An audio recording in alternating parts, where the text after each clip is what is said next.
And now, Admiral James Stockdale.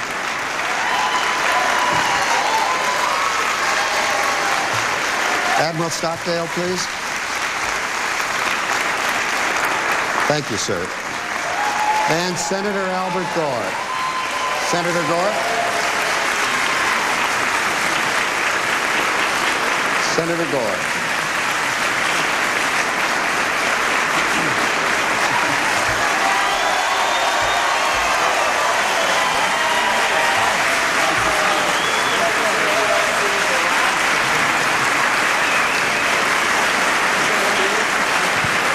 Mr. Vice President, Senator, Admiral, nice to see you, sir.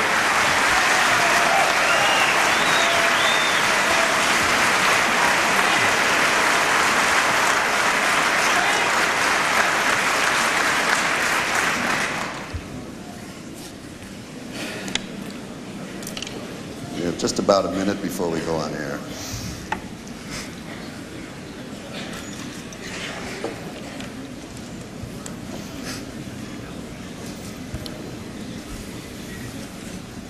Yes, I did.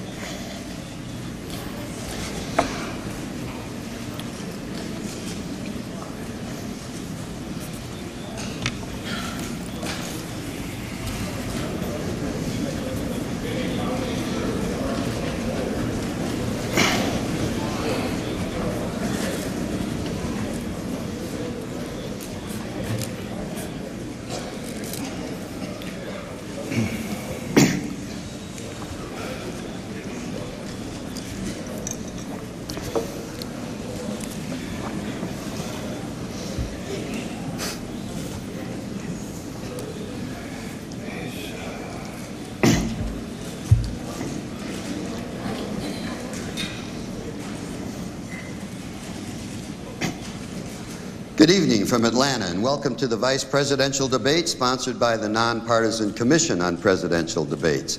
It's being held here in the Theater for the Arts on the campus of Georgia Tech. I'm Hal Bruno from ABC News, and I'm going to be moderating tonight's debate. The participants are Republican Vice President Dan Quayle,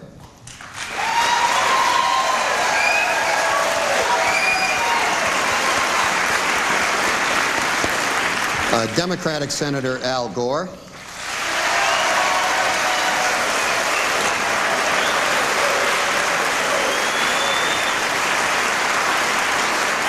and retired Vice Admiral James Stockdale, who is the vice presidential nominee for independent candidate Ross Perot. Now, the ground rules for tonight's debate. Each candidate will have 2 minutes for an opening statement. I will then present the issues to be discussed. For each topic, the candidates will have 1 minute and 15 seconds to respond. Then this will be followed by a 5-minute discussion period in which they can ask questions of each other if they so choose. Now, the order of response has been determined by a drawing and will rotate with each topic. At the end of the debate, each candidate will have 2 minutes for a closing statement. Our radio and TV audience should know that the candidates were given an equal allocation of auditorium seats for their supporters. So I'd like to ask the audience here in the theater to please refrain from applause or any partisan demonstration once the debate is underway, because it takes time away from the candidates. So with that plea from your moderator, let's get started. And we'll turn first to Senator Gore for his opening statement.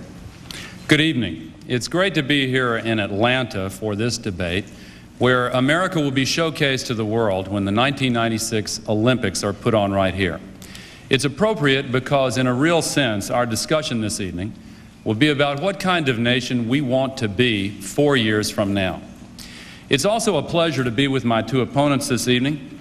Admiral Stockdale, may I say it's a special honor to share this stage with you.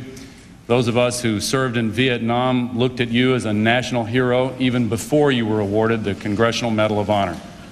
And Mr. Vice President, Dan, if I may, it was 16 years ago that you and I went to the Congress on the very first day together. I'll make you a deal this evening. If you don't try to compare George Bush to Harry Truman, I won't compare you to Jack Kennedy.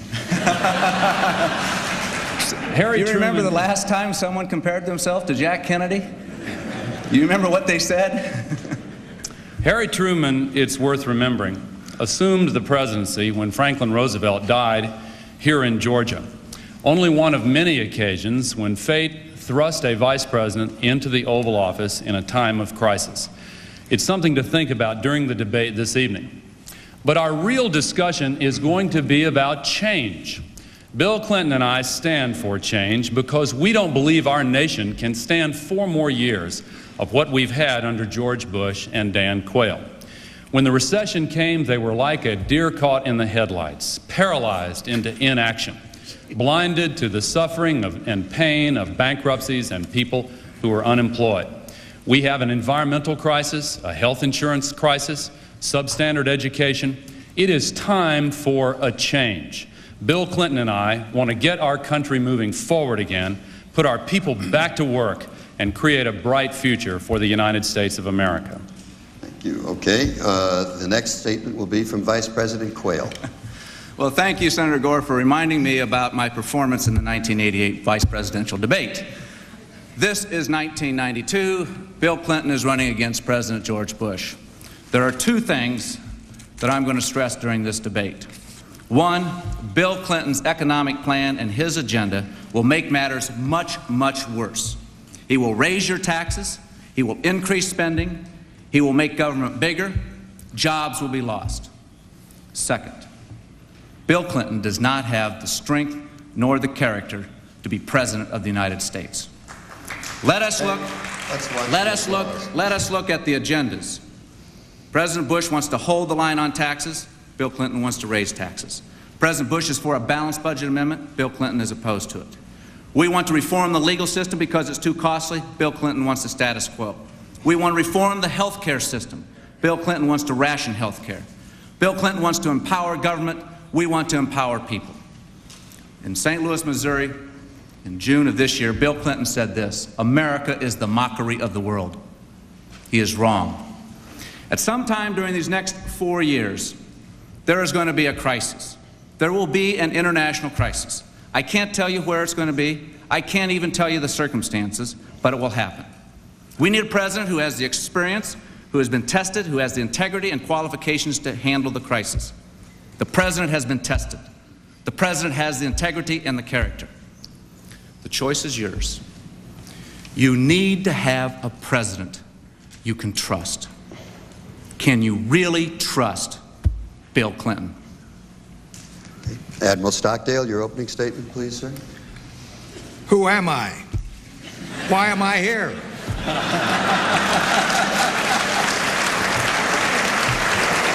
I'm not a politician. Everybody knows that. So don't expect me to use the language of the Washington Insider. 37 years in the Navy, and only one of them up there in Washington. And now I'm an academic. The centerpiece of my life was the Vietnam War. I was there the day it started. I led the first bombing raid against North Vietnam. I was there the day it ended, and I was there for everything in between. 10 years in Vietnam, aerial combat, and torture. I know things about the Vietnam War better than anybody in the world. I know some things about the Vietnam War better than anybody in the world. And I know how governments, how American governments can be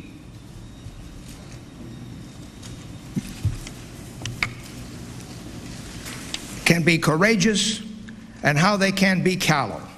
And that's important. That's one thing I'm an insider on. I was the leader of the underground of the American pilots who were shot down and imprisoned in North Vietnam. You should know that the American character displayed in those dungeons by those fine men was the thing of beauty. I look back on those years as the beginning of wisdom, learning everything a man can learn about the vulnerabilities and the strengths that are ours as Americans. Why am I here tonight? I am here because I have in my brain and in my heart what it takes to lead America through tough times. Thank you, Admiral. I thought, since you're running for Vice President, that we ought to start off by talking about the Vice Presidency itself. The Vice President presides over the Senate. He casts the deciding vote in case of a tie, but his role really depends on the assignments that are given to him by the President. However, if a President should die in office or is unable to serve for any other reason, the Vice President automatically becomes President, and that has happened 5 times in this century. So the proposition I put on the table for you to discuss is this.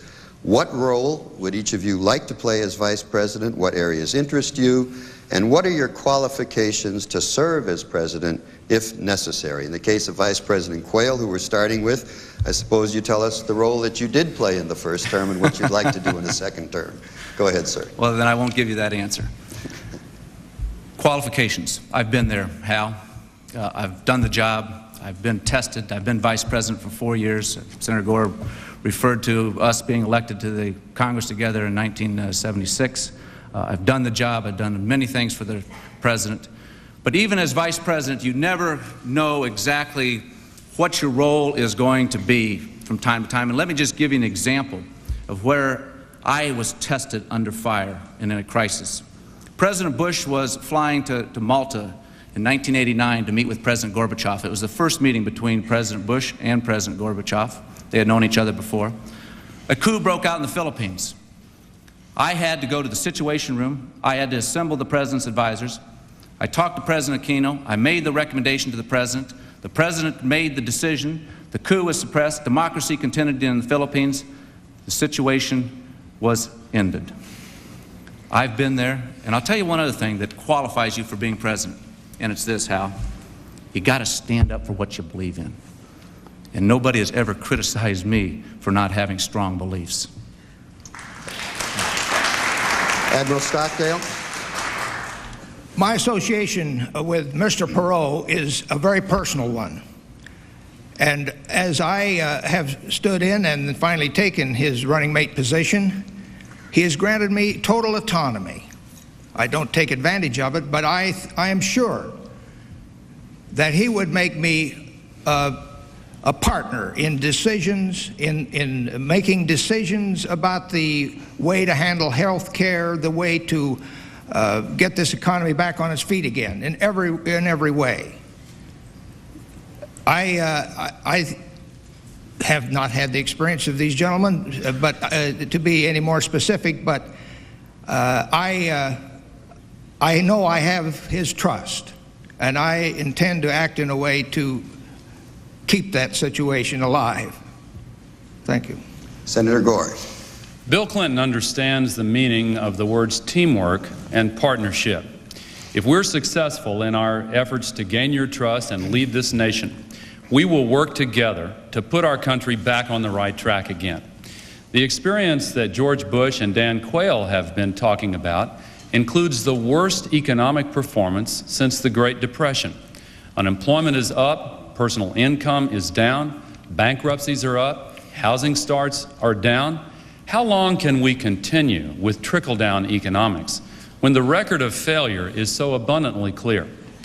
Discussions of the vice presidency tend sometimes to focus on the crisis during which a vice president is thrust into the Oval Office, and indeed 1/3 of the vice presidents who have served have been moved into the White House. But the teamwork and partnership beforehand, and hopefully that situation never happens, how you work together is critically important. The way we've worked together in this campaign is one sample. Now, I'd like to say in response to Vice President Quayle, he talked about Malta and the Philippines. George Bush has concentrated on every other country in the world. When are you guys going to start worrying about our people here in the United States of America and get our country moving again? Again, I will ask the audience, please do not applaud. It takes time from the candidates. All right. Now we have 5 minutes for discussion. Well, and go ahead, Vice President Quayle. The answer to that is very simple, that we are not going to raise taxes to create new jobs. We have a plan to create new jobs, but that wasn't the question. The question dealt with qualifications. Teamwork and partnership may be fine in the Congress, Senator Gore. That's what Congress is all about, compromise, teamwork, working things out. But when you're President of the United States, or when you're Vice President, you have to fill in like I did at the night of the crisis in the Philippines, you've got to make a decision. You've got to make up your mind. Bill Clinton, running for President of the United States, said this about the Persian Gulf War. He said, had I been in the Senate, I would have voted with the majority if it was a close vote. But I agreed with the arguments of the minority.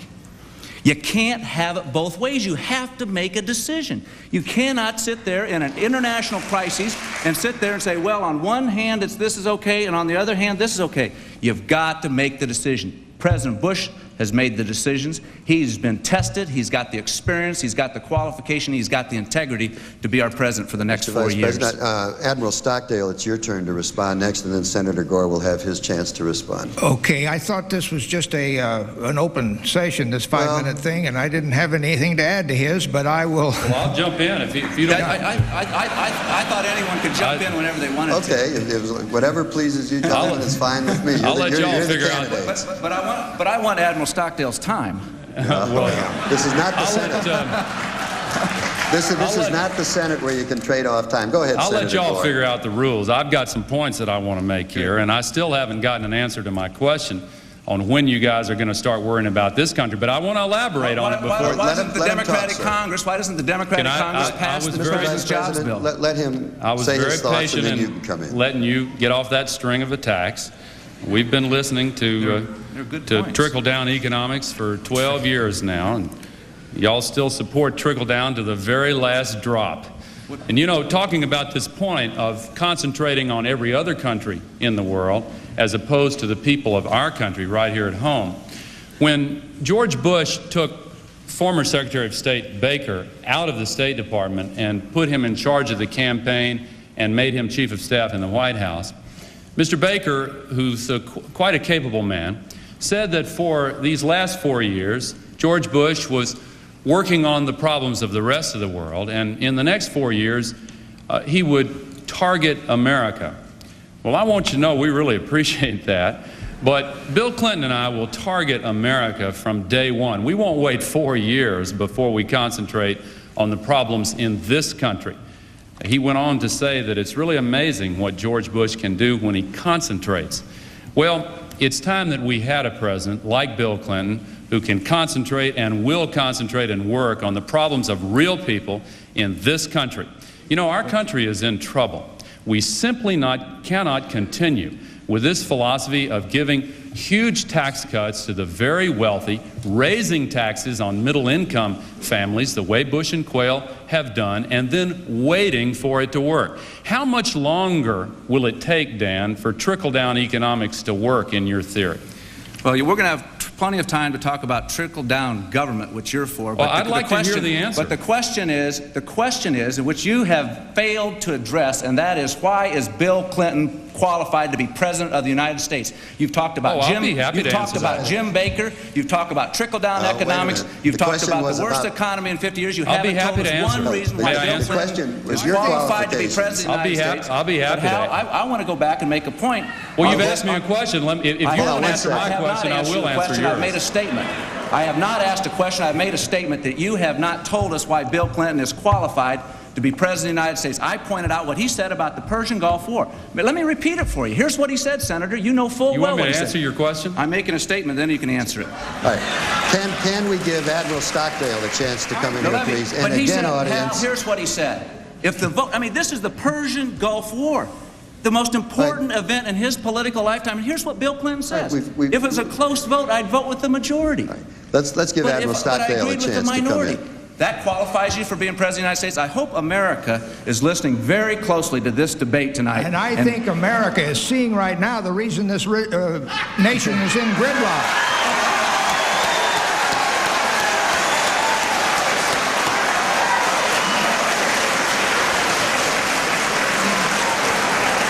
The trickle-downs and the tax and spends, or whatever you want to call them, are at swords points. We can't get this economy going. Over here we've got Dan, who's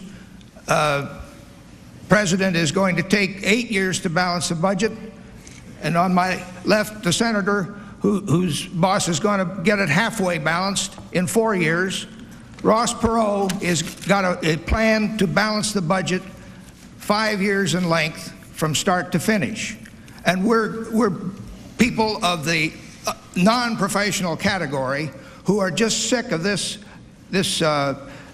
terrible thing that's happened to the country. And we've got a man who knows how to fix it, and I'm working for him. I was a little bit worried that there might not be a free-flowing discussion tonight. Thanks for Let's move on to the economy. Specifically, the economy was talked about at great length the other night in the presidential debate. Let's talk about a very particular aspect of the economy, and that is getting people back to work. For the average person, the great fear is losing his or her job, and many Americans have lost jobs in this recession, which also means a loss of benefits, the loss of a home, a destruction of a family's security. Specifically, how would your administration go about getting people back to work, and how long is it going to take? And we start with Admiral Stockdale. The lifeblood of our economy is investment. And right now, when we borrow $350 billion a year, it saps the money markets, and the private investors are not getting their share. What we do is work on that budget by an aggressive program, not a painful program, so that we can start borrowing less money and getting more investment money on the street through entrepreneurs who can build factories, who will hire people, and maybe we'll start manufacturing goods here in this country again. That's my answer. Okay, Senator Gore. Bill Clinton's top priority is putting America back to work. Bill Clinton and I will create good, high-wage jobs for our people, the same way he has done in his state. Bill Clinton has created high-wage manufacturing jobs at 10 times the national average. And in fact, according to the statistics coming from the Bush-Quayle Labor Department, for the last 2 years in a row, Bill Clinton's state has been #1 among all 50 in the creation of jobs in the private sector. By contrast, in the nation as a whole, during the last 4 years, it is the first time since the presidency of Herbert Hoover that we have gone for a 4-year period with fewer jobs at the end of that 4-year period than we had at the beginning. And look at manufacturing. We have lost 1.4 million jobs in manufacturing under George Bush and Dan Quayle. They have even, we learned 2 weeks ago, taken our tax dollars and subsidized the moving of U.S. factories to foreign countries. Now, don't deny it, because 60 Minutes and Nightline and the nation's newspapers have investigated this very carefully. When are you going to stop using our tax dollars to shut down American factories and move them to foreign countries and throw Americans out of work? Vice President Quayle. Senator, don't always believe what you see on television. Let me tell you, the media have been wrong before. We have never subsidized any country or any company to move from the United States to Latin America. You know full well the Caribbean Basin Initiative. You've supported that. Nope. That is a program there. I voted against it. You have voted for it in your record? Nope. Okay, well, we're going to have a lot of interesting debate after this debate. Our people will be glad to furnish the press, if they're interested, in Senator Gore's voting record on the Caribbean Basin Initiative. But let's talk, you keep talking about trickle-down economics and all this stuff about the worst economy since Hoover. It is a bad economy. It's a tough economy. The question isn't it's not who you're going to blame. What are you going to do about it? Your proposal is to raise $150 billion in taxes, to raise $220 billion in new spending. Nope. How is raising taxes going to help small business? How is raising taxes going to help the farmer? How is raising taxes going to help the consumer of America? I submit to you that raising taxes will make matters much, much worse. Okay, Admiral, we now throw it open for discussion. Admiral Stockdale, it's your turn to start the discussion. Well, we've got to clean out the barn, if I may quote my boss, and start getting this investment money on the street so we can get and encourage entrepreneurs to build factories. The program is out there. It's a put together thing that requires some sacrifice, but not excessive. And we are willing to move forward on a 5-year clip to put us back where we can start over and get this nation straightened out. Senator Gore? Well, getting people back to work. The difference between the Perot-Stockdale plan and the Clinton-Gore plan is that Ross Perot's plan concentrates almost exclusively on balancing the budget and reducing the budget deficit. And the danger is that if that is the only goal, it could throw our nation back into an even worse recession. Bill Clinton and I have a detailed 5-year budget plan to create good jobs, cut the budget deficit in half, and eliminate the investment deficit in order to get our economy moving forward again. We have a $20 billion infrastructure fund to create a nationwide network of high-speed rail, for example, and what are called information superhighways to open up a whole universe of knowledge for our young people and to help our universities and companies that rely on new advances in the information revolution. We also have tax incentives for investment in job-creating activities, not the kind of encouragement for short-term rip-offs like the proposal that we have had from George Bush. But I want to return and say one more time, you have used our tax dollars to subsidize the recruitment of U.S. companies to move overseas and throw Americans out of work. In Decaturville, Tennessee, not very far from my home, a factory was shut down right there when they were solicited by officials paid with U.S. taxpayers' money, and then the replacement workers in a foreign country were trained with our tax dollars, and then their imports were subsidized coming back into the United States. When are you going to stop that program? We do not have any program that encourages companies to close down here and to go and invest in foreign soil. That is absolutely outrageous. Of course American businesses do have business abroad. We've got global competition. We want the businesses to expand. Do you realize this, Senator? That every job that's overseas, there's 3 jobs back here to support that, but never have we ever, and nor would we, support the idea of someone closing down a factory here and moving overseas. That's just totally ridiculous. It's going on right now. No, it happened in Tennessee, in Decaturville, Tennessee. When George Bush went to Nashville, the employees who lost their jobs asked to meet with him. I talked with them. Let me tell you what they're feeling. Some of them are in their 50s and 60s. They want to know where they're going to get new jobs when their jobs have been destroyed. And there are 1.4 million manufacturing jobs that have been lost because of the policies of you and George Bush. Are we going to... Do you seriously believe that we ought to continue the same policies that have created the worst economy since the Great Depression?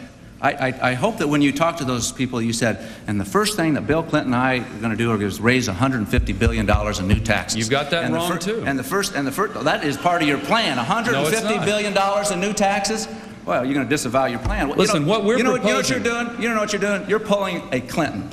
And you know what a Clinton is?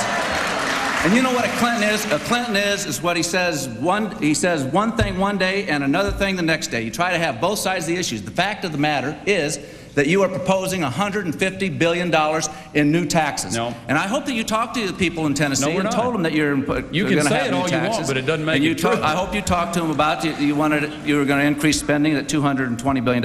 I'm sure what you didn't talk to them about was about how we're going to reform the health care system, like the President wants to do.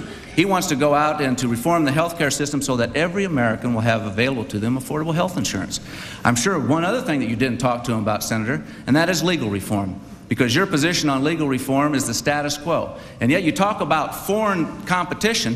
Why should an American company have to spend 15 to 20 times on product liability insurance costs compared to a company in Japan or a company in Germany or somewhere else? That's not right. We have product liability reform legislation on Capitol Hill. It will create jobs, and the Democratic Congress won't pass it.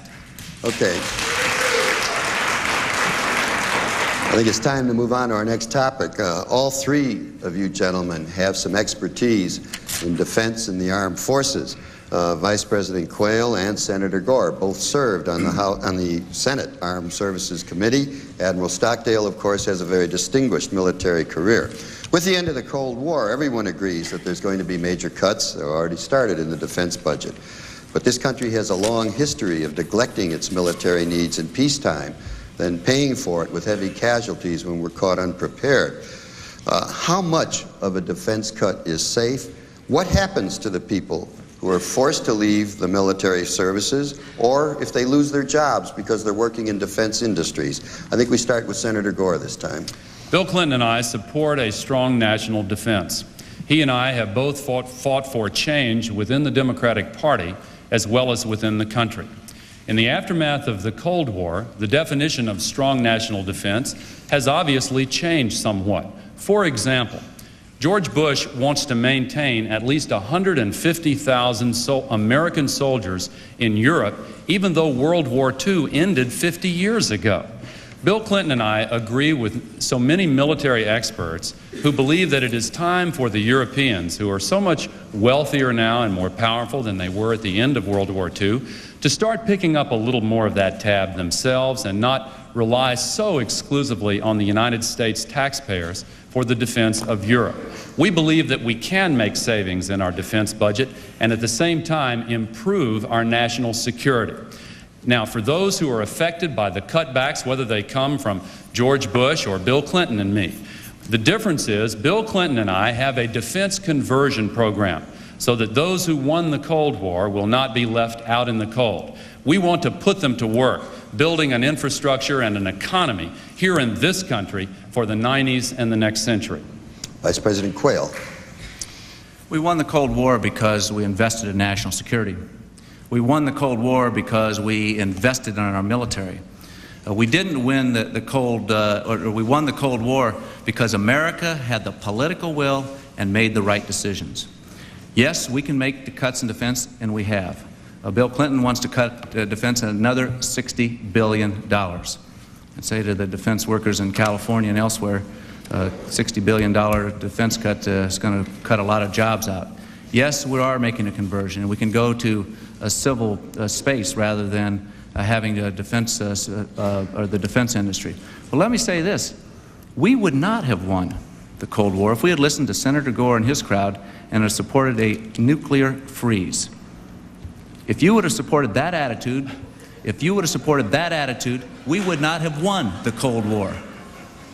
We won the Cold War because we invested and we went forward. Okay. Admiral Stockdale, yes, please. thank you. The numbers in terms of the dollar cuts as they stand on our plans now show us almost the same as the Vice President's. But we note that Governor Clinton's plan is almost twice as much a cut as either one of us. I've been through the end of World War II and the surprise beginning of Korea to see how it cost us more money because we overcut the defense budget in the first place. I don't say that. So I think that should be eyed with great suspicion. People that are really kicking the props out from under our grand military establishment prematurely.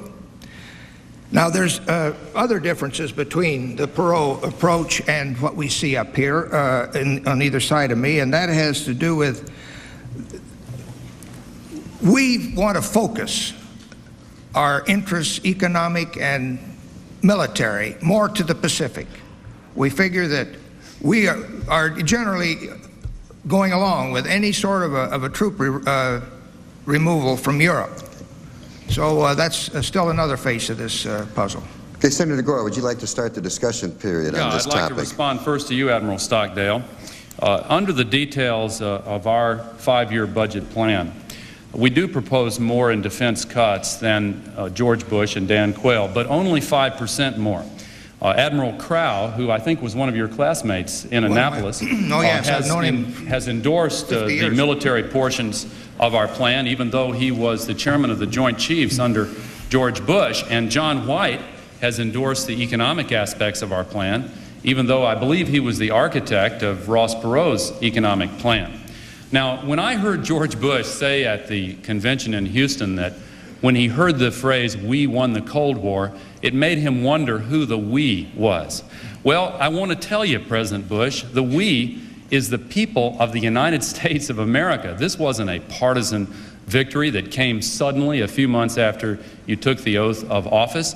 This started with Harry Truman, and it was a bipartisan effort from the very beginning.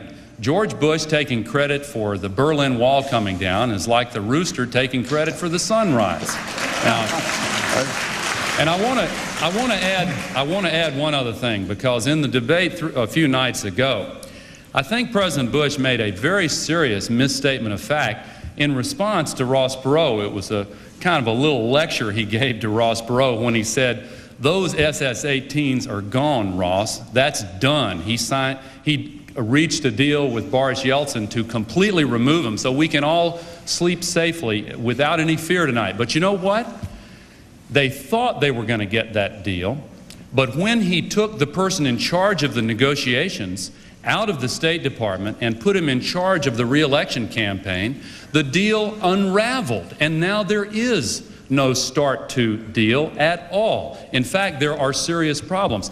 Isn't it a fact, Dan, that every single one of those SS-18s is still there in the silos, and under the START I treaty, only half of the silos are supposed to be dismantled, and there is no deal to get rid of the other half. Didn't the President make a mistake there? Vice President Quayle, the President does have a commitment from Boris Yeltsin to eliminate the SS-18s. That is a commitment. Is it an agreement? It is a commitment, and we're going to.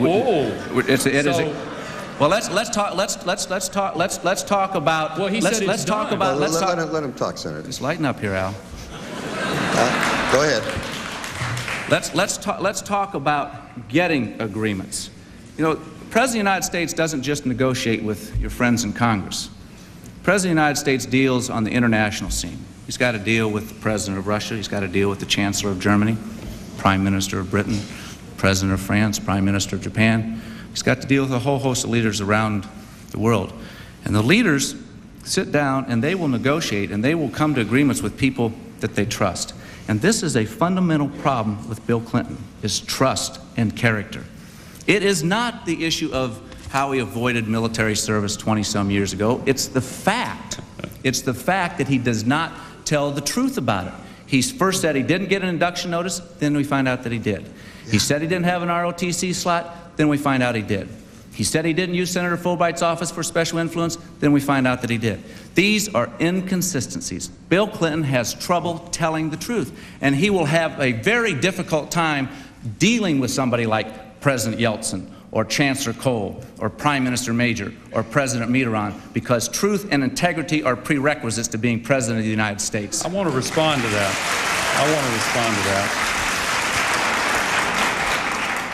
George Bush, in case you've forgotten, Dan, said, "Read my lips, no new taxes." Read my lips. And you know what? I didn't think I was going to hear that tonight. Hold on, let me finish. Okay. He also said he wanted to be the environmental president. Then he went on to say he wanted to be the education president. Then he said that he wouldn't raise taxes again. No, never, ever, ever. Then the next day, his spokesman, Marlin Fitzwater, came out and said, that's not a pledge. Then 2 weeks ago, he said that after the election, if you win, then James Baker's going to go back to be Secretary of State. Then a week later, in the debate a few nights ago, he said, no, after the election, if we win, James Baker is going to be in charge of domestic policy. Which is it, Dan? Is he going to, what's your role in this going to be? Well, we'll have to move on to another topic. No, I'm sorry, Mr. Vice President. No, I don't have time to respond to that? You'll get plenty of chance to respond, so don't worry. I was, okay. You're the moderator. I was under the assumption that when they like that, we ran out of time. According to the agreement, it's time to move on, and I want to stick to the agreement. You got the last word on that, but we'll come back to it. But you'll have a chance. I can see what's happening here. We throw out the topic, and then we drift, but that's okay because I think it's making for a healthy exchange. The only thing I would ask I'm enjoying it. The only thing I would ask of you gentlemen is when we get to the discussion period, whoever talks first, be considerate of the others because you have a tendency to filibuster. Okay, Well, let's go look on. over there.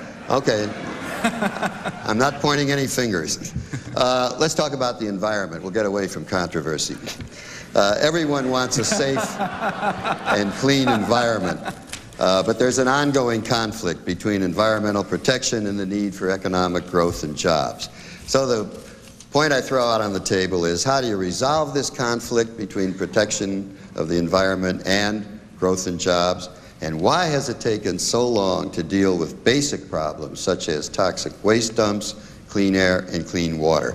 And Vice President Quayle, it's your turn to start first. Hal, that's a false choice. You don't have to have a choice between the environment and jobs. You can have both. Look at the President's record. Clean air legislation passed the Democratic Congress because of the leadership of George Bush. It is the most comprehensive Clean Air Act in our history.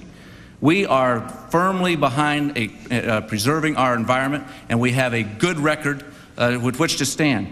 The question comes about what is going to be their position when it comes to the environment. I say it's a false choice.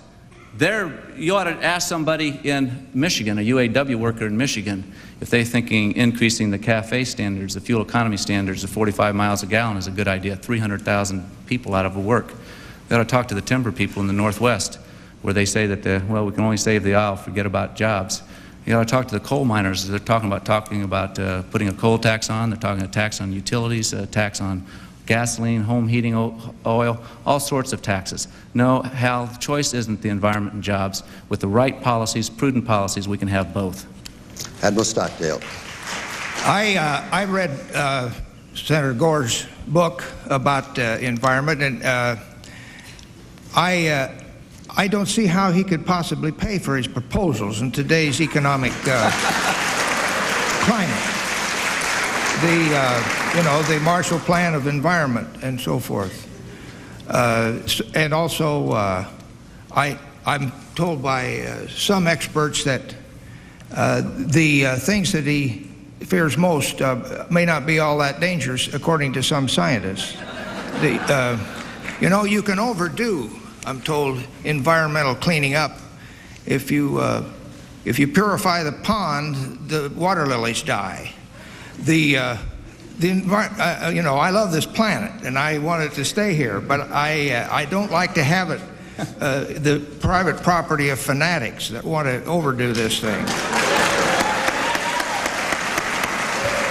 Senator Gore. Bill Clinton and I believe we can create millions of new jobs by leading the environmental revolution instead of dragging our feet and bringing up the rear. You know, Japan and Germany are both openly proclaiming to the world now that the biggest new market in the history of world business is the market for the new products and technologies that foster economic progress without environmental destruction. Why is the Japanese business organization, the largest one they have, the Keidanren, arguing for tougher environmental standards than those embodied in U.S. law? Why is MITI, their trade organization, calling on all Japanese corporations everywhere in the world to exceed by as much as possible the environmental standards of every country in which they're operating? Well, maybe they're just dumb about business competition, but maybe they know something that George Bush and Dan Quayle don't know, that the future will call for greater efficiency and greater environmental efficiency. This is an issue that touches my basic values. I'm taught in my religious tradition that we are given dominion over the earth, but we're required to be good stewards of the earth, and that means to take care of it. We're not doing that now under the Bush-Quayle policies. They have gutted the Clean Air Act. They have broken his pledge to be the environmental president. Bill Clinton and I will change that.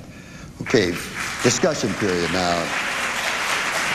Again, leave time for each other, please. Vice President Quayle, go ahead. Well, I'm tempted to yield to Admiral Stockdale on this. But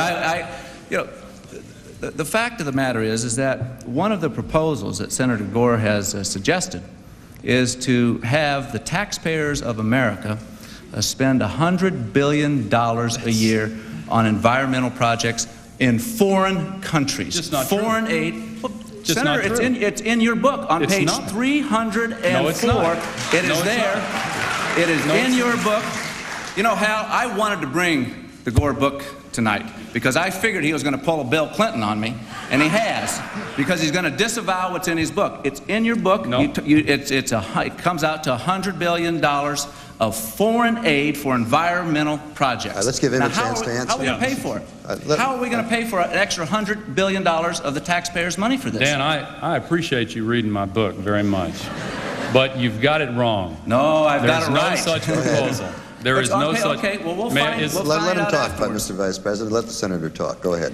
There is no such proposal. What I have called upon is a cooperative effort by the United States and Europe and Asia to work together in opening up new markets throughout the world for the new technologies that are necessary in order to reconcile the imperatives of economic progress with the imperatives of environmental protection. Take Mexico City for an example. They are shutting down factories right now, not because of their economy, but because they're choking to death on the air pollution. They're banning automobiles some days of the week. Now, what they want is not new laser-guided missile systems. What they want are new engines and new factories and new products that don't pollute the air and the water, but nevertheless allow them to have a decent standard of living for their people. Last year, 35% of our exports went to developing countries. Countries where the population is expanding worldwide by as much as 1 billion people every 10 years. We cannot stick our heads in the sand and pretend that we don't face a global environmental crisis. Nor should we assume that it's going to cost jobs. Quite the contrary. We are going to be able to create jobs, as Japan and Germany are planning to do right now, if we have the guts to lead. Now, earlier we heard about the auto industry and the timber industry. There have been 250,000 jobs lost in the automobile industry during the Reagan-Bush-Quayle years. There have been tens of thousands of jobs lost in the timber industry. What they like to do is to point the finger of blame with one hand and hand out pink slips with the other hand. They've done a poor job both with the economy and the environment. It's time for a change. Admiral Stockdale, did you have something you wanted to say here? I know that I read where Senator Gore's mentor had disagreed with some of the scientific data that is in his book. How do you respond to those criticisms of that sort? Do you Deny it. do you Well, take this into account? No, let me respond. Thank you, Admiral, for saying that. You're talking about Roger Revelle. His family wrote a lengthy letter saying how terribly he had been misquoted and had his remarks taken completely out of context just before he died. He believed up until the day he died. No, it's true. I'd ask the He audience died to last stop, year. please. And just before he died, he co-authored an article which had statements taken completely out of context. In fact, the vast majority of the world's scientists, and they have worked on this extensively, believe that we must have an effort to face up to the problems we face with the environment. And if we just stick our heads in the sand and pretend that it's not real, we're not doing ourselves a favor. Even worse than that, we're telling our children and all future generations that we weren't willing to face up to this obligation. I believe that we have a mandate We still got to time. try to solve this problem, particularly when we can do it while we create jobs in the process. Go ahead, Mr. Vice President. There's still time. Yep. Not much, though. I know it. We got to have a little equal time here now, Hal. In the book, you also suggest taxes on gasoline, taxes on utilities, taxes on carbon, taxes on timber.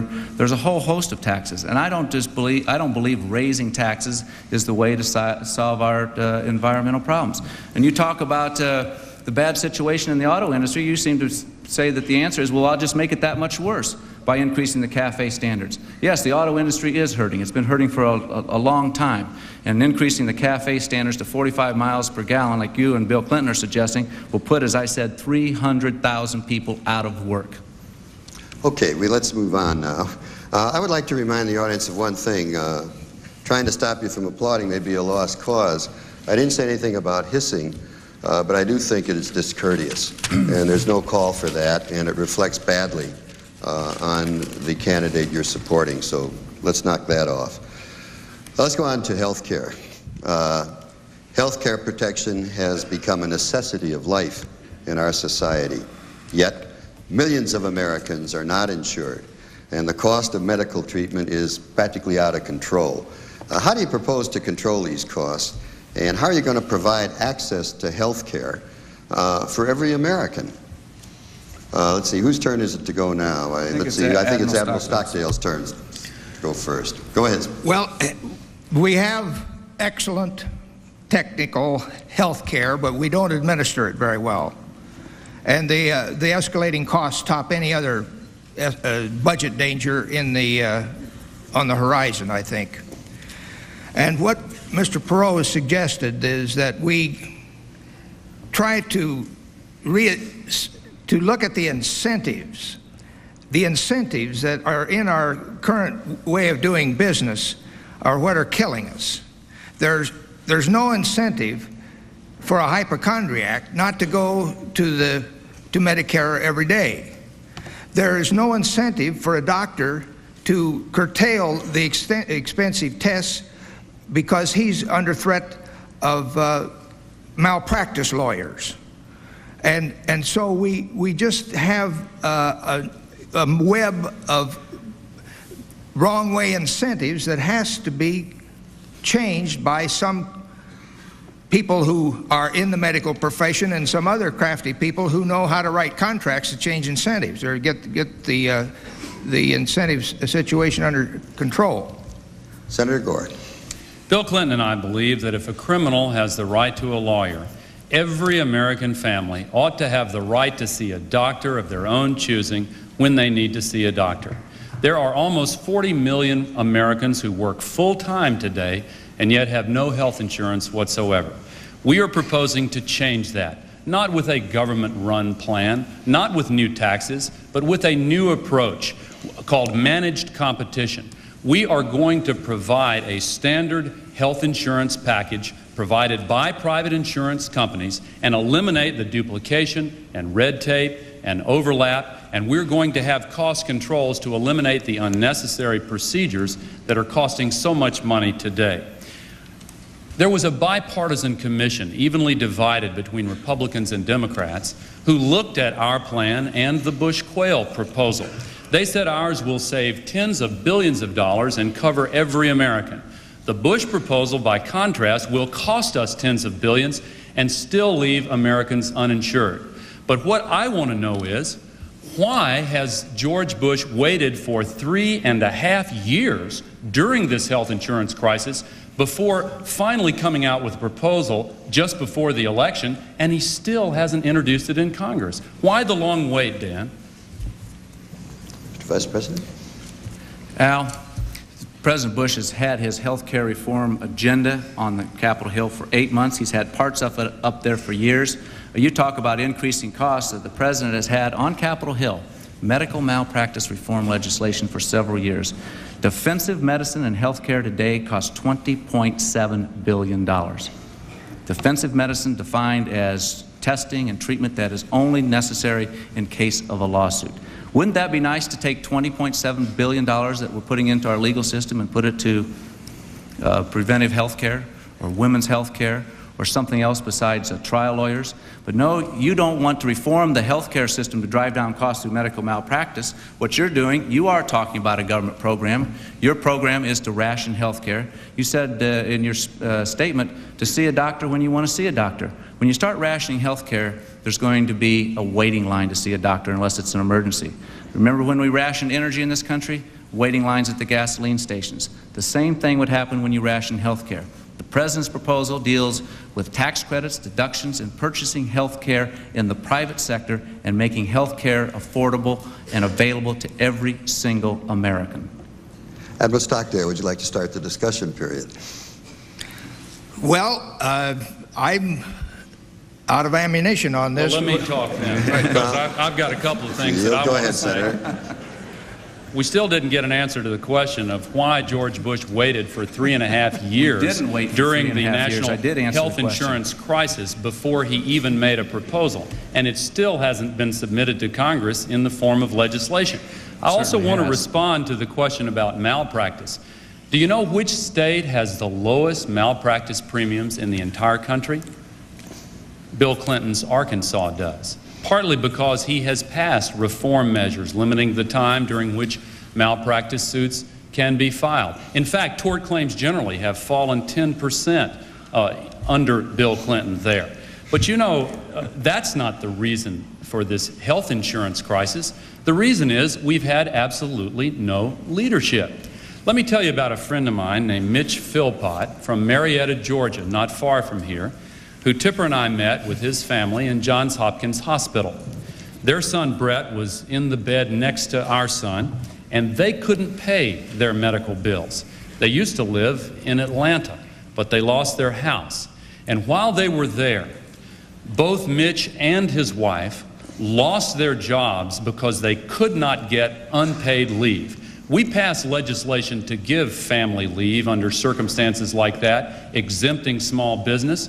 How can you talk about family values, Dan, and twice veto the Family Medical Leave Act? Vice President?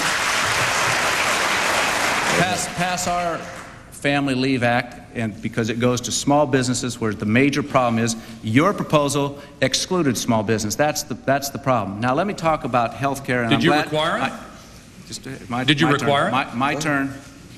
Did you require family leave? Lighten up, Al. My turn. It's a free discussion. Take a breath, Al. Inhale. It's a free discussion. Did you require family leave in that legislation, yes or no? We offered incentives to small businesses, yes or no? Were small business exempted under your proposal? Yes. Yes, and that's where the biggest problem is. Did you require it of anyone? I'm going to get back to the topic Did you again require it of because anyone? he obviously doesn't want to talk about health insurance or health care, which you address. I was absolutely, I shouldn't say that. Another Clinton. You pulled another Clinton on me because here you go again. Medical malpractice legislation has been before the Congress of the United States, and you try to convince the American people that Bill Clinton is for tort reform. The biggest campaign contributors to your campaign are the trial lawyers of America. We have a letter, and we're going to release it again to the media if the media is interested, where the head of the trial lawyers of Arkansas said that Bill Clinton was basically in their back pocket, that Bill Clinton has always opposed tort reform of any kind. It's in the letter. We have it. We'll make it available because Bill Clinton is not for tort reform. I'd like to know where Bill Clinton stands on health insurance. When he's campaigning in New Hampshire, he says, I am for the pay or play. Pay or play, that's a 7 to 9% payroll tax on every worker in America that participates in this program. Can I respond? And then all of a sudden, this summer, he says, oh, I'm not for a pay or play. Here we go again. Bill Clinton, one day he's for pay or play, the next day he's against pay or play. He does it in education. He says, writes Polly Williams, a Democrat state legislator in Milwaukee, Wisconsin, saying, I'm for choice in education. Then he goes to the NEA Teachers Union and says, sorry, I'm not for choice in education because you won't let me be for choice in education. One time Bill Clinton says, term limits. We ought to limit terms. It's ridiculous that a member of Congress can serve for 30, 40, 50 years and you limit the terms of the president, but that's another subject. We're fixing to limit one. Yeah. We're gonna limit.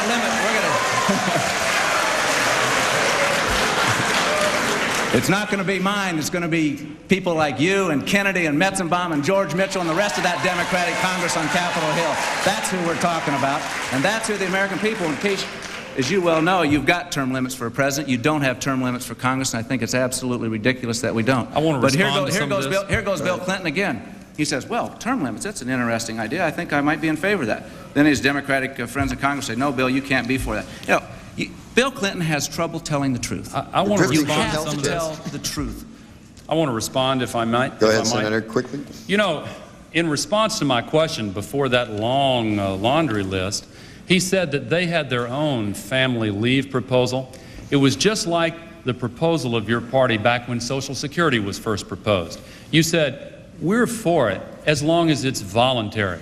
Same with Medicare. You said, we're for it so long as it's voluntary. Yeah. Civil rights, we're for it so long as it's voluntary. Senator, I'm Family going to have to ask leave you to wrap this one is up. important enough to be required. Okay, thanks. Coming out of health care, again trying to avoid controversy, let's talk about the abortion debate. What do you think? Abortion rights has been a bitter controversy in this country for almost 20 years. It's been heightened by the recent Supreme Court decisions. So I'll make it very simple in this question. Where do each of you stand on the issue? What action will your president's administration take on the abortion question? Will it be a factor in the appointment of federal judges, especially to the Supreme Court? And I believe that Senator Gore goes first. Bill Clinton and I support the right of a woman to choose. That doesn't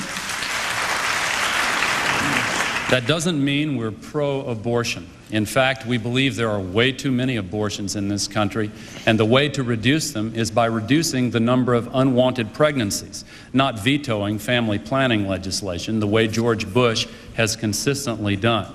The reason we are pro-choice and in favor of a woman's right to privacy is because we believe that during the early stages of a pregnancy, the government has no business coming in and ordering a woman to do what the government thinks is best. What Dan Quayle and George Bush and Jerry Falwell and Pat Robertson think is the right decision in a given set of circumstances is their privilege. But don't have the government order a woman to do what they think is the right thing to do. We ought to be able to build more common ground among those who describe themselves as pro-choice and pro-life in efforts to reduce the number of unwanted pregnancies.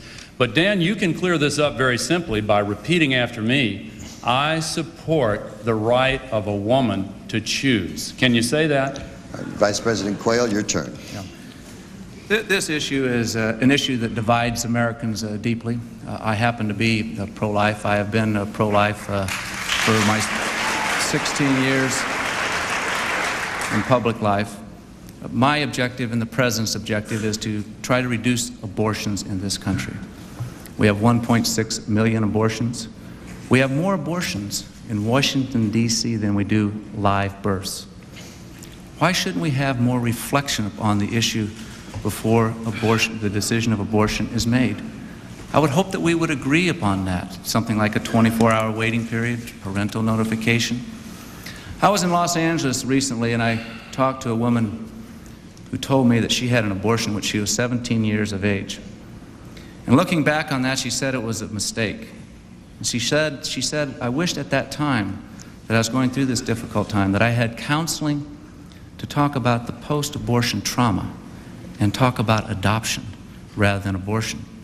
Because if I had had that discussion, I would have had the child. Let's not forget that every abortion stops a beating heart. I think we have far too many abortions in this country of ours. Admiral Stockdale. I believe that a woman owns her body, and what she does with it is her own business, period.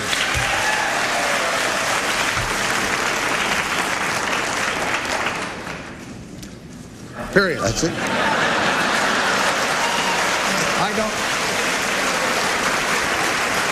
I too abhor abortions, but I don't think they should be made illegal, and I don't think it's a political issue.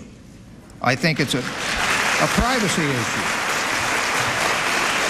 Admiral, you caught me by surprise. Let's go ahead with the discussion of this issue. Senator Gore? Well, you notice in his response that Dan did not say, I support the right of a woman to choose.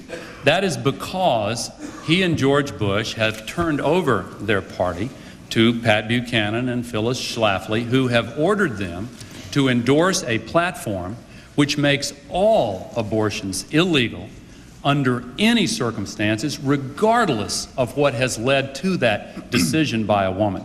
Even in cases of rape and incest, their platform requires that a woman be penalized, that she not be allowed to make a choice if she believes, in consultation with her family, her doctor, and others, whoever she chooses, that she wants to have an abortion after rape or incest. They Senator, make do it you support a completely 24-hour waiting illegal period? under any of those circumstances. Now they want to you waffle support a around 24-hour on it. waiting Let me period? finish just briefly. Now you want to waffle around on it and give the impression that maybe you don't really mean what you say. But again, you can clear it up by simply repeating, I support the right of a woman to choose. Say it. Let him say it himself. Let him say his own words. Go ahead, Mr. Vice Thank you. President. Talk about waffling around. This issue is a very important issue. It has been debated throughout your public life and throughout my public life.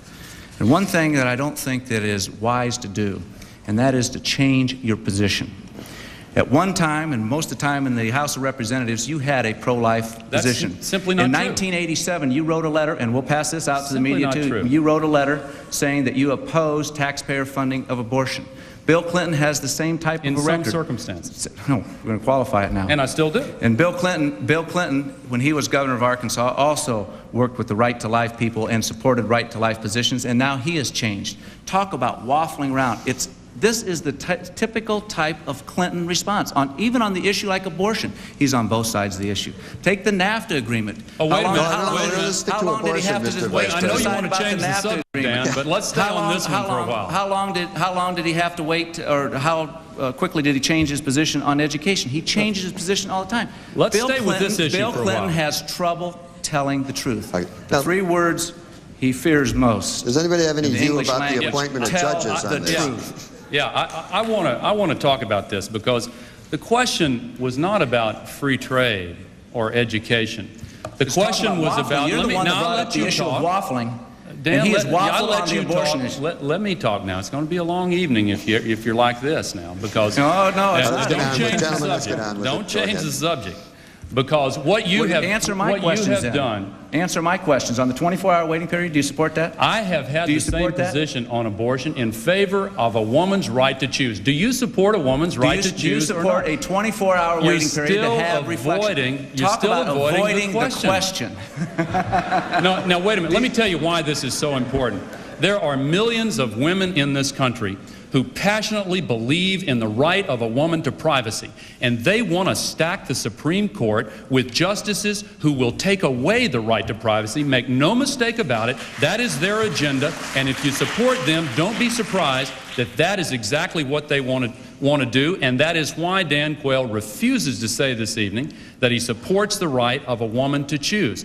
I agree with Admiral Stockdale and the vast majority of Democrats and Republicans in this country. You know, one of the reasons so many Republicans are supporting the Clinton-Gore ticket is because they've turned over the party to this right-wing extremist group which takes positions on issues like abortion that don't even allow exceptions for rape and incest.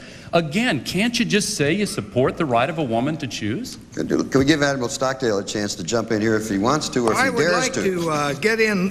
I feel like I'm an observer at a ping pong game where they're talking about,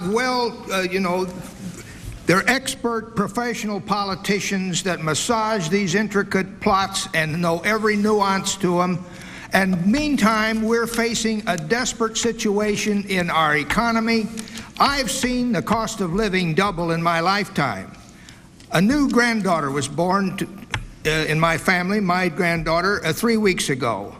And according to the statistics that we have, that is the Perot Group, the chances of her seeing a doubling of the standard of living are nil. In fact, her children will be dead before another this standard of living is doubled. So what the heck? Let's get on with talking about something substantive. All right, Mr. Vice President, you'll have a chance to. You'll have a chance in the closing statements. Let's move on to another topic. Just 15 seconds to respond. Well, can I have 15 seconds also? Let's move on, gentlemen. Come on. I'll tell you what. All right, let's not. We're not horse trading. We're having a debate. Let's go on. Let's talk about the cities, because that's where a majority of Americans live, in urban areas, and they're facing a financial and social crisis. They've lost sources of tax revenue. The aid that once came from the federal and state governments has been drastically cut. There's an epidemic of drugs, crime, and violence. Their streets, their schools are like war zones. It's becoming increasingly difficult to pay for public education, for transportation, for police and fire protection. the basic services that local government must provide. Now, everybody talks about enterprise zones. That may be part of the solution, but what else are your administrations really going to be willing to do to help the cities? Vice President Quayle, it's your turn to go first. Well, hell, enterprise zones are important, and it's an idea that the President has been pushing. There's been very strong reluctance with the Democratic Congress. We'll continue to push it. We also want to have home ownership. I was at a housing project in San Francisco several months ago and met with people that were trying to reclaim their neighborhood. They wanted home ownership. They didn't want handouts. And I was with the Democrat mayor of San Francisco who was there supporting our idea. But when you look at the cities and you see the problems we have, crime, drugs, lack of jobs, I also want to point out one of the fundamental problems that we have in our American cities and throughout America today, and that is the breakdown of the American family. I know some people laugh about it when I talk about the breakdown of the family, but it's true. 60% of the kids that are born in our major cities today are born out of wedlock. We have too many divorces. We have too many fathers that aren't assuming their responsibility. The breakdown of the family is a contributing factor to the problems that we have in urban America. Admiral Stockdale. I think enterprise zones are good, but I think the problem is deeper than that. I think we are, when I ran a civilization for several years, a civilization of 300 to 400 wonderful men. We had our own laws. We had practically our own constitution. And I was the sovereign for a good bit of that. And I tried to analyze human predicaments in that microcosm of life in the world. And I found out that when I really got down to putting out do's and don'ts, and lots of these included take torture for this and that and this and that, and never take any amnesty for reasons they all understood and went along with. But we had an acronym, BACK US, and each one of those BACK was something for which you had to make them hurt you before you did it. Bowing in public, getting on the radio and so forth. But at the end, it was US, BACK US. You got the double meaning there. But the US could be called the United States, but it was unity over self. Loners make out. Somehow we're going to have to get some love in this country between races and between rich and poor. You've got to have leaders, and they're out there who can do this with their bare hands, with working with people on the scene. Senator Gore, please. George Bush's urban policy has been a tale of two cities, the best of times for the very wealthy, the worst of times for everyone else. We have seen a decline in urban America under the Bush-Quayle administration. Bill Clinton and I want to change that by creating good jobs, investing in infrastructure, new programs in job training and apprenticeship, welfare reform, to say to a mother with young children that if she gets a good job, her children are not going to lose their Medicaid benefits. Incentives for investment in the inner city area, and yes, enterprise zones. Vice President Quayle said they're important, but George Bush eliminated them from his urban plan. And then, when they were included in a plan that the Congress passed, George Bush vetoed the enterprise zone law, the law that included them, for one reason: because that same bill raised taxes on those making more than $200,000 a year. Let's face up to it, Dan. Your top priority, really, isn't it, to make sure that the very wealthy don't have to pay any more taxes? We want to cut taxes on middle-income families and raise them on those making more than $200,000 a year. And if we can take our approach, the cities will be much better. Okay, let's start the discussion period right here. Go ahead. What plan is that that's just going to raise taxes on those making over $200,000 a year? You may call that your plan, but everyone knows that you simply can't get $150 billion in new taxes by raising the marginal tax rate to a top rate of 36% and only tax those making $200,000 a year. It's absolutely ridiculous.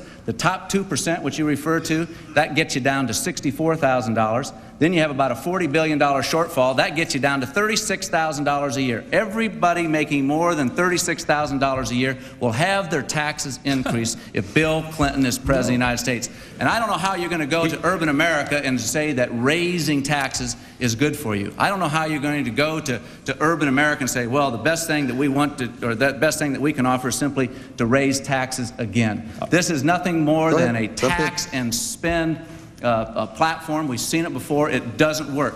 Let me tell you about a story. Can I respond to some of that? I've got a very good example. Can I respond to some of that? When we talk about families here. Because I was meeting with some former gang members in Phoenix, in Los Angeles, and Albuquerque, New Mexico. And when I talked to those former gang members, here's what they told me, why they joined the gang. They said, well, joining a gang is like joining a family. I said, joining a family? Yes, because the gang offered support, it offered leadership, it offered comfort. It was a way to get ahead. Where have we come if joining a gang is like being a member of the family? And Senator that's Gore, why I think families have to be strengthened, and you don't strengthen the American family by raising taxes. Go ahead. I do want to respond Go to ahead, that. Senator.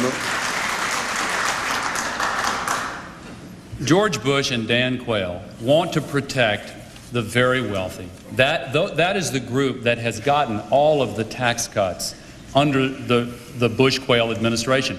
Nobody here who is middle income has gotten a tax cut, because middle income families have had tax increases under Bush and Quayle in order to finance the cuts for the very wealthy. That's what trickle-down economics is all about, and they want to continue it. We're proposing to also require foreign corporations to pay the same taxes that American corporations do when they do business here in the United States of America.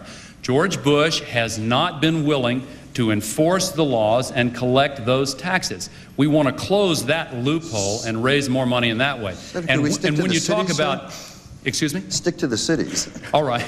Well, he talked about ways to raise money to help the cities. What we're proposing is to invest in the infrastructure in cities and have targeted tax incentives for investment right in inner city areas. The enterprise zones represent a part of our proposal also, and strengthening the family through welfare reform. And you know, the Bush administration has vetoed family leave. They have cut childhood immunization and college aid. If you don't support parents and you don't support children, how can you say you support families? How about supporting parents and the right to choose where their kids go to school, Al? Do you support that?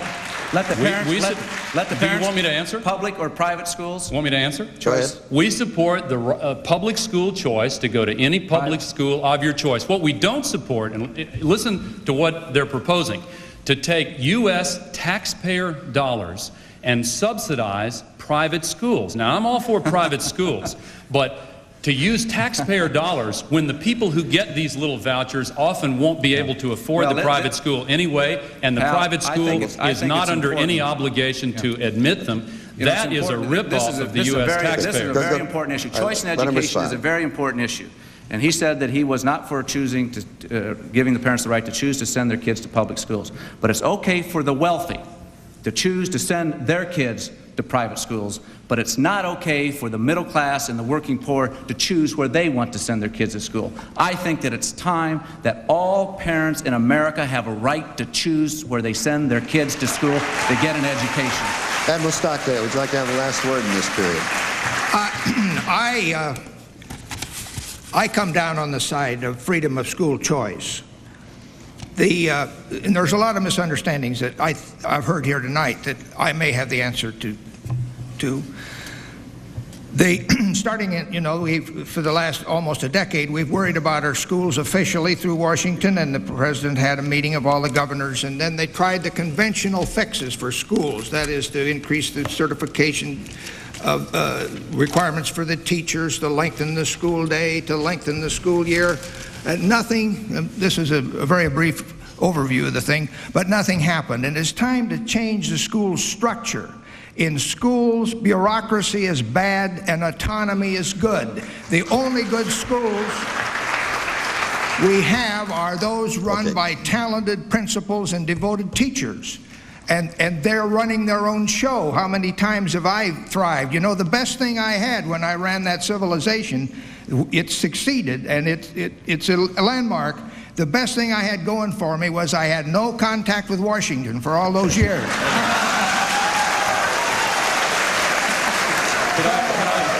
No, we have to go on. What I'm about to say doesn't apply to the debate tonight. It applies to the campaign that's been going on outside this auditorium. With 3 weeks to go, this campaign has at times been very ugly, with the tone being set by personal negative attacks. As candidates, how does it look from your viewpoint? And are these tactics really necessary? Admiral Stockdale, it's your turn to go You know, first. I didn't have my hearing aid turned Oh, on. I'm sorry, Tell me sir. again. I was saying that at times this campaign has been very ugly with personal negative attacks. As a candidate, how does it look from where you are, and are these tactics really necessary?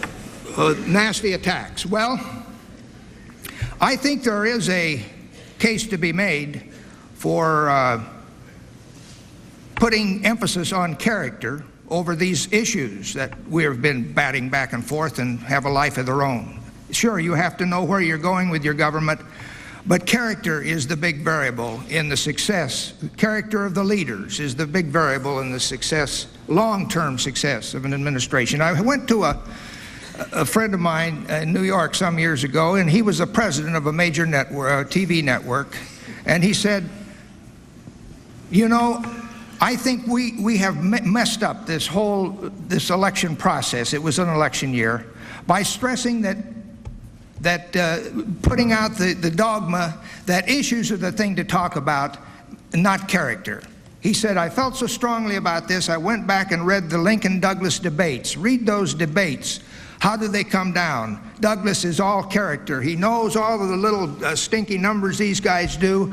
Abraham Lincoln had character. Thank God we got the right president in the Civil War. But that is a question that is a valid one. And you know, I would like to brag about the character of my boss. Senator Gore. This election is about the future of our country, not about personal attacks against one candidate or another. Our nation is in trouble, and it is appalling to me that with 10 million Americans out of work, with the rest working harder for less money than they did 4 years ago, with the loss of 1.4 million manufacturing jobs in our nation, with a health care crisis, a crisis of crime and drugs and AIDS, substandard education, that George Bush would constantly try to level personal attacks at his opponent. Now, this, of course, just reached a new low last week when he resorted to a classic McCarthyite technique of trying to smear Bill Clinton over a trip that he took as a student, along with lots of other Rhodes Scholars who were invited to go to Russia. It's a classic McCarthyite smear technique. I think the President of the United States ought to apologize. I think that he insulted the intelligence of the American people, and I'm awful proud that the American people rejected that tactic so overwhelmingly that he decided he had made a mistake. Do you think it was a mistake too, Dan? Okay. Vice President Quayle. Let me answer the question. Hal, you said, and I wrote it down here, personal negative attacks. Has anyone been reading my press clippings for the last 4 years?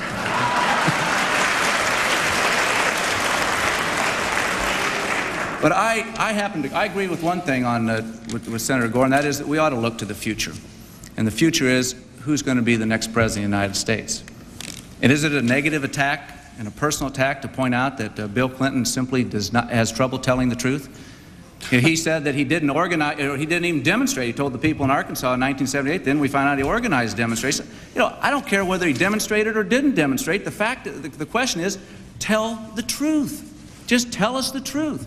Today, Bill Clinton, or yesterday in Philadelphia on a radio show, just yesterday on a radio show, he attacked Admiral. He attacks Ross Perot, saying the media is giving Ross Perot a free ride.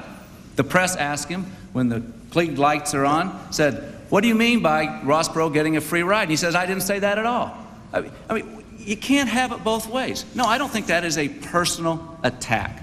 What I find troubling with Bill Clinton is he can't tell the truth. You cannot lead this great country of ours by misleading the people.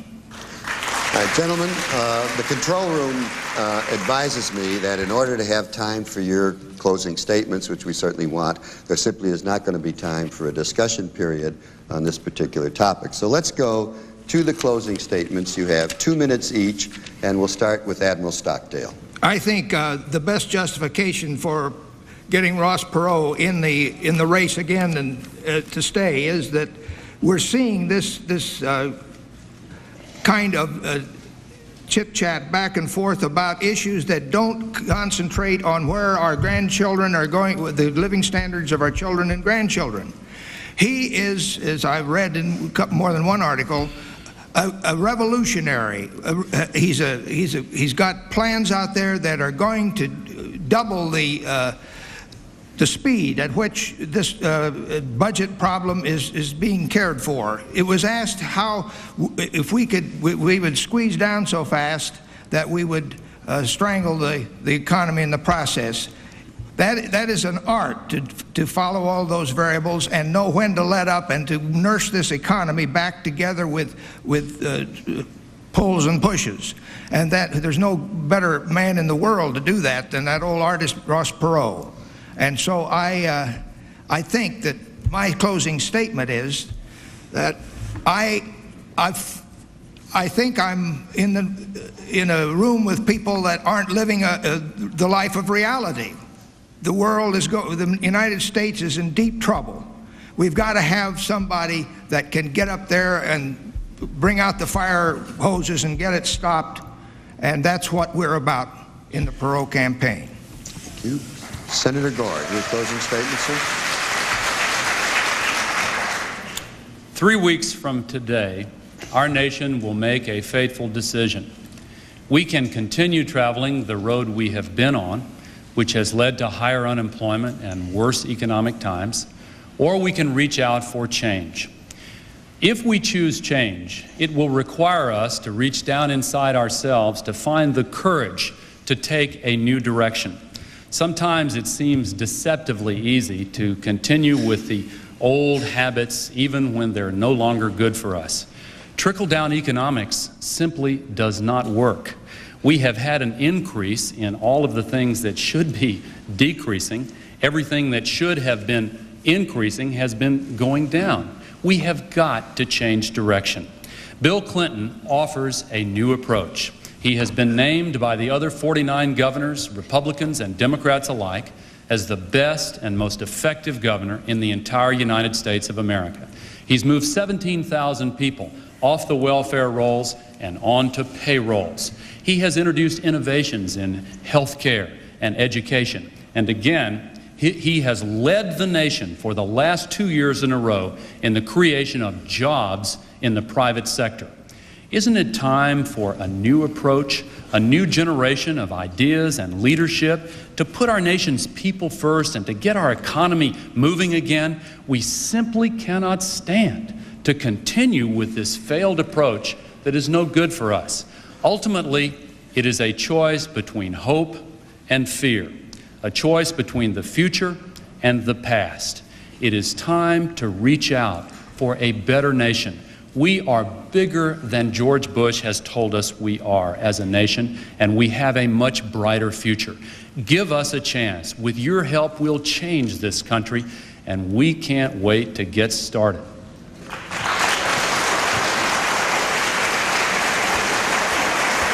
Vice President Quayle.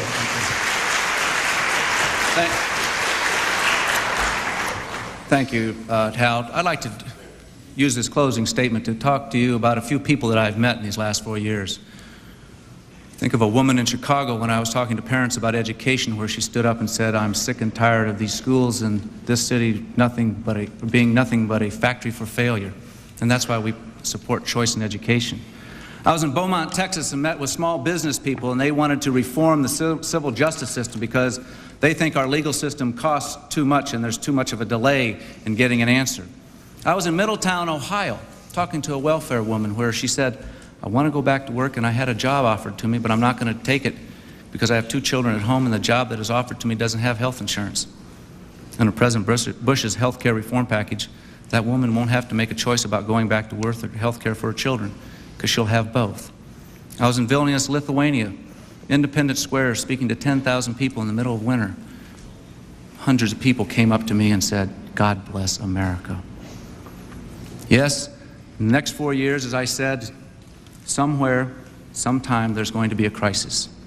And you need to have a president that is qualified, has the experience, and has been tested. Not one time during this evening, during 90 minutes, did Al Gore tell us why Bill Clinton is qualified to be president. He never answered my charges that Bill Clinton has trouble telling the truth. The choice is yours. The American people should demand that their president tell the truth. Do you really believe Bill Clinton will tell the truth? And do you trust Bill Clinton to be your president?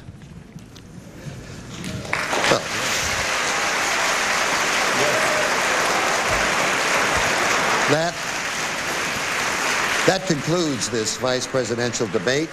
I'd like to thank Vice President Quayle, Senator Gore, Admiral Stockdale for being participants. The next presidential debate is scheduled for this Thursday at 9 p.m. Eastern Time at the University of Richmond in Richmond, Virginia. To all of our viewers and listeners, thank you and good night. Admiral?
Hey, Bill, take you my water. Yes, sir.